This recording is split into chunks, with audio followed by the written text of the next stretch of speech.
Last week we brought you the news that to celebrate 10 years of crafting in Leigh Park, Making Space would be holding a special charity auction centred around the theme of tin. With work submitted by resident artists and other contributors, the money raised from the evening was to be split between Making Space and the Rowans hospice. So I went along to the auction to find out how the power of tin would fare under the gavel.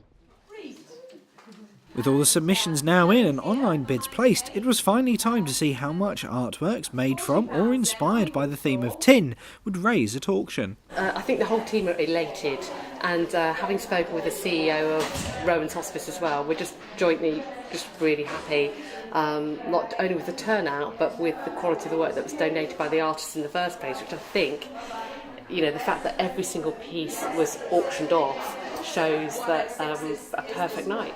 I'm grateful to all the artists because we couldn't do our work without them, and certainly we would have no auction if they hadn't actually donated all of their work, and obviously to all the buyers who, obviously we very generously want to support our work, and that was the Rowans, so great evening. With some items fetching hundreds of pounds, did Lynn win those tin fish that she had her eye on? Yeah, I only bid on 2. I was bidding on behalf of somebody who had put in an online bid, so everybody came up to me after and said, you were bidding on quite a few things, but I said actually it's online bids that I was following through. I did win the fish, and they're actually for my dad's 80th birthday, so because he used to dive, and I thought rather appropriate, and they're by Mike Savage, so I'm very happy with those.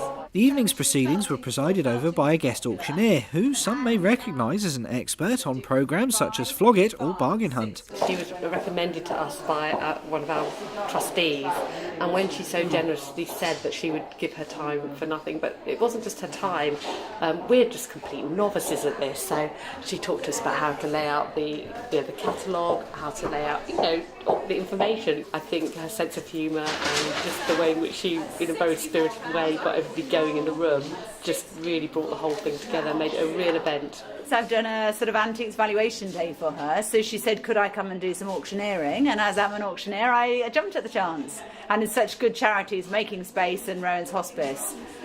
So yeah, I wanted to come and help this evening because it's always a little bit different, a charity auction to a real auction, but people were bidding, people were engaged with the project, and the items, they were good.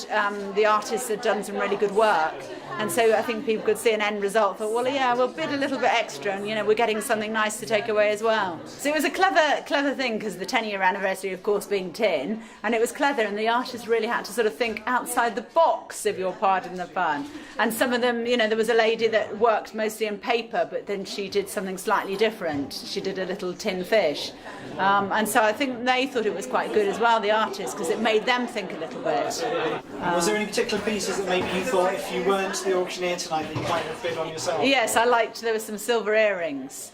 And they were just sort of quite plain, and I just thought, they're really nice, yeah, I like those, but I thought, no, it wouldn't really be ethical for me to buy them as well. With the final gavel going down, over £2,300 was raised for the charities, but that's not the only piece of good news that Making Space received on the day. Since I spoke to you last, I can now reveal that, which I didn't know at the time when you interviewed me, we've actually been awarded an Arts Council England lottery-funded Catalyst grant, and the Catalyst grant will actually enable us as a charity to look at how we fundraise.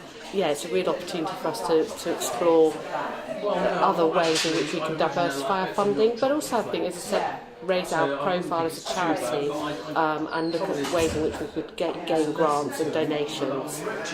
So yeah, and for us, just the perfect way to round off 10 years of us being in Leigh Park. Richard Stringer, That's TV.